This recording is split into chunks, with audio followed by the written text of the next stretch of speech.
COVID-19 disruption versus Christ's disruption. What's the difference? Both are disruptions, but there is a big difference. The disruption that COVID-19 caused brought many disadvantages. Economy was affected. Travel and vacation were mostly stopped. Many people got sick and many passed away, unfortunately. In short, it's not a good disruption. But Christ's disruption is a good disruption. He disrupted religious practices that seemed beneficial to people, but in reality became a false burden. He disrupted the default beliefs and philosophies of people back then. And most importantly, he disrupted our vicious path. You see, the world was going down to its path. It will perish because of its sin. There was no way out. But Christ came to disturb and disrupt the world's way of life so that all of us will be given a way out.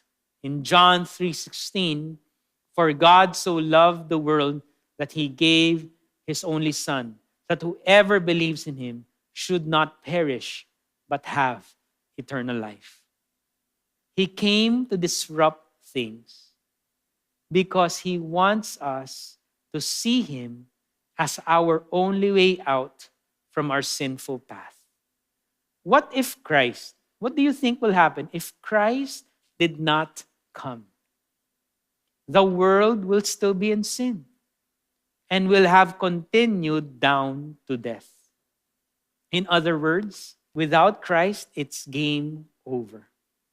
In Galatians chapter 4, verse 4 to 5, but when the fullness of time had come, God sent forth his Son, born of woman, born under the law, to redeem those who were under the law, so that we might receive adoption as sons.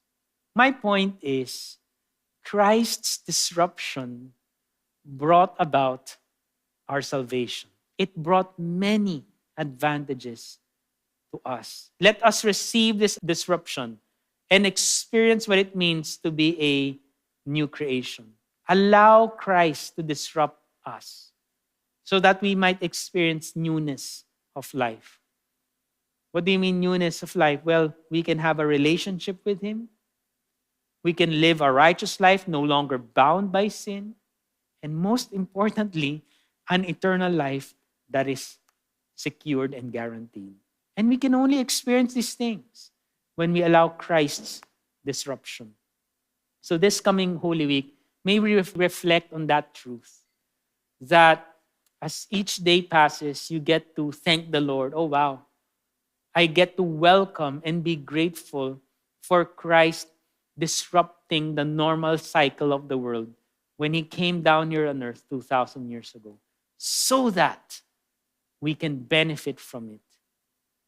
When it comes to our eternal life, having a relationship with him and living a righteous life, no longer bound by sin. May you have a fruitful week this week, a week of rest, and a week of encountering him more in an intimate way. Well, God bless all of you.